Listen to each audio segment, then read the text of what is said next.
Language is an important part of our sense of who we are, of our identities, origins, and cultures. It is estimated that there are more than 6,000 oral languages in the world today. Most of them are spoken by indigenous peoples. But every 2 weeks, one indigenous language dies. With this extinction, we are losing unique cultural, historical, and ecological traditional knowledge. To prevent this from happening, UNDESA brought together international experts to discuss and propose actions to keep indigenous languages vibrant and alive.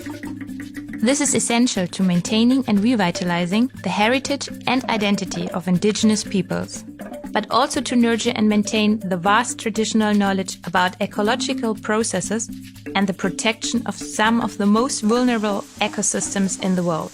Our indigenous peoples who have enormous amounts of knowledge, special knowledge about plants, about animals, about their environment, about their history, about their people, special ways of living in the world, about their ceremonial traditions.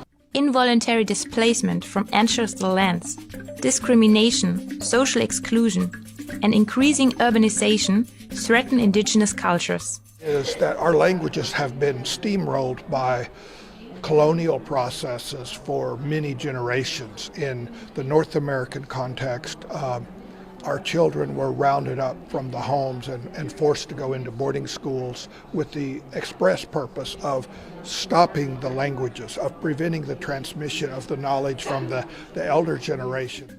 The UN Declaration on the Rights of Indigenous Peoples explicitly mentions the right to revitalize indigenous languages and calls on states to take effective measures in this regard. At the expert group meeting, the need for action becomes apparent. And we need funding immediately. We have to stop talking about it and do something. In the past years, some efforts have been made to keep indigenous languages alive. However, it is necessary to raise awareness, and further actions need to be taken by the UN, member states, and indigenous peoples. In terms of logistics, money. But it is also important to raise awareness. One of the strategies identified to support cultural diversity and to promote indigenous languages is the use of information and communication technologies by indigenous peoples. I think the biggest thing is to make it possible for people to share among themselves, to show that their languages are not just ancient history, but that their languages are things that can be vital and used on a daily basis.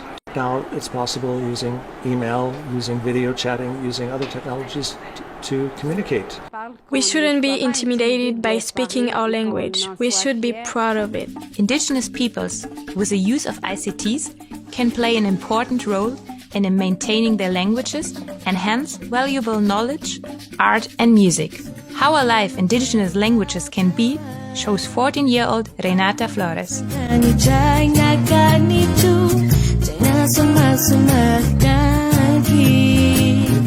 Memuluskan kanikach